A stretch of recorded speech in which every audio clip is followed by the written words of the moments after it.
Po 13 metų pertraukos Pirėjo Olympiakos vėl tapo Eurolygos čempionais. Atėnuose vykusiame finalo ketvirte Georgijo Barcoko auklėtiniai kovoje dėl titulo 92-85 pranoko Madrido Realo ekipą, tai pasiekdami savotišką revanšą už pralaimėjimą Ispanijos klubui 2023 Kaune vykusiame Eurolygos finale.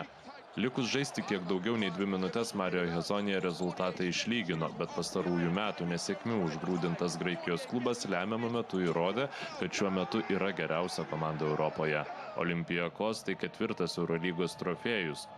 Barcokui antrasis iškovotas su šia Graikijos komanda. 2020-aisiais prie Pirėjo klubo vairo grįžęs treneris džiaugiasi galėdamas kovoti dėl titulų su savo vaikystės ekipa.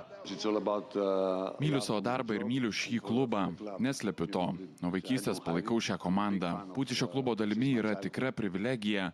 Net jei kartais jaučiuosi sugniuždytas, turiu pakelti galvą ir dirbti savo komandai. Tol, kol galiu, tol, kol čia esu. Real finale neturėjo 3 traumuotų vidurio puolėjų. Madrido klubo treneris Sergio Scariolo didžiavosi tuo, kaip komandai pavyko prisitaikyti. Sezono viduryje niekas mums neprognozavo vietos finalo ketvirtį. Niekas nematė mūsų finale. Mes sugebėjome augti, tobulėti ir užkopti čia. Šiek tiek liūdna, mums turi būti liūdna, bet galvojant racionaliai, labai didžiuosi nudirbtų darbų per visą sezoną ir per kelias pastarąsias savaitės. Naudingiausiu finalo ketvirto krepšininku išrinktas Olympiakos prancūzas Ivanas Fournier. Jis finalo rungtynėse pelnė 20 taškų, atkovojo 5 kamuolius ir atliko 4 rezultatyvius perdavimus. Pusfinalyje į Fenerbahčę krepšį prancūzas įmetė 10 taškų.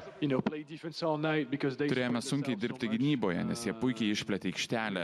Mes gebame gerai saugoti baudos aikštelę, bet kartais žaidimas prie žemą penketą mums tampa iššūkiu.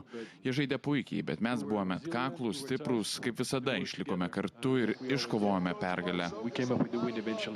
Pirėjo Olympiakos tapo pirmuoju klubu, kuris dabartinėme Eurolygos formate sugebėjo laimėti Eurolygą, prieš tai užėmęs 1. vietą reguliariajame sezone.